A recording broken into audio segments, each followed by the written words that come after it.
और चीज़ जानना चाहूँगा यहाँ पर कि जिस तरह की साहित्य यात्रा की बात की, तो कहीं न कहीं मुझे ऐसा लगता है कि जो वास्तविक स्थिति है, अभी वस्तुस्थिति हमारे समाज की, कमोबेश कहीं न कहीं प्रतिभाओं का हनन होता है, मुझे ऐसा लगता है। इसमें आपका क्या? देखिए, ये बात तो सत्य है कि प्रतिभाओं का हनन किया जाता है और वो आज के समय की बात नहीं है, हमेशा की बात है कि हर काल, हर युग प्रतिभाओं में की हनन होती है, चाहे किसी भी क्षेत्र में हो। आपको किसी को ऐसा मौका ही नहीं देना है कि वो आपकी प्रतिभाओं का हनन करे।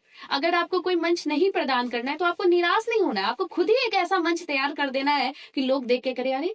इसे तो मंच नहीं मिल रहा था और आज ये खुद मंच तैयार कर रहा है।" और इतना भव्य तैयारी कीजिए, इतनी लगन के साथ कीजिए कि लोग आश्चर्यचकित हो जाएँ। तो प्रतिभाओं का हनन तब खत्म होगा जब आप खुद की प्रतिभाओं को समझ कर उसके लिए कुछ काम करेंगे। सकारात्मक उसमें बदलाव की आवश्यकता है। बिल्कुल, तो जैसा कि आज अंतर्राष्ट्रीय महिला दिवस महिला है। दिवस है, तो औरतों को आप इसके माध्यम से और क्या संदेश देना चाहेंगी? जैसे कि और कैसे वो सशक्तिकरण की ओर आगे बढ़ सकते हैं सकारात्मक रूप से? देखिए महिलाएँ और मेरी प्यारी-प्यारी बहनों, मैं आपको बस यही समझाना चाहूँगी कि आपको अपने अंदर की प्रतिभा, आत्मविश्वास को समझना होगा। क्योंकि आज के इस दौर में लोग आत्मनिर्भर होना चाहते हैं। हर कोई चाहता है कि हम पैसे कमाएँ, हमारे पास पैसे हो, कपड़ा खरीदे, फ़ोन खरीदे, कार खरीदे, लेकिन वो अपने आत्मविश्वास को नहीं समझना चाहता है। कई ऐसे तरीके हैं जिससे आप सही तरीके से पैसे भी कमा सकते हैं, विश्वास के साथ आत्मनिर्भर भी हो सकते हैं, आत्मरक्षा करना भी सीख सकते हैं। लेकिन वही है कि वो छोटे-छोटे बातों पे रूठ जाती है और कहती है कि मेरे घर वाले नहीं करने देते हैं, मेरा पति नहीं करने देता, मेरा भाई मना करता है।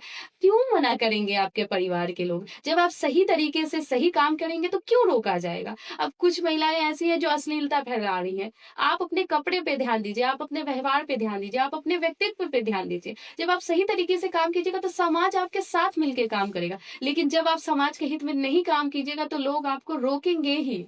तो महिलाओं को अपने बारे में सोचना होगा कि उन्हें कैसे काम करना है।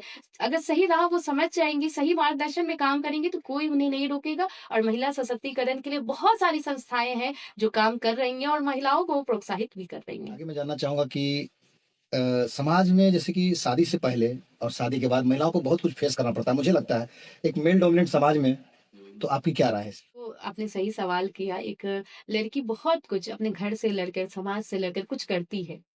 और जब उसकी शादी हो जाती है, भले वो समाज की नज़र में है ना आत्मनिर्भर हो, आत्मरक्षा करना जानती हो, लेकिन कहीं न कहीं ससुराल में उसको प्रताड़ित किया जाता है और कई ऐसी हमारी बहनें हैं जो प्रताड़ित होती हैं और अंदर से वो टूट जाती हैं। तो वैसे में मैं महिलाओं को कहना चाहूँगी कि आप अपने अंदर का ऐसा मनोबल बना के रखिए कि आप अपने ससुराल का है ना वातावरण बदल दीजिए।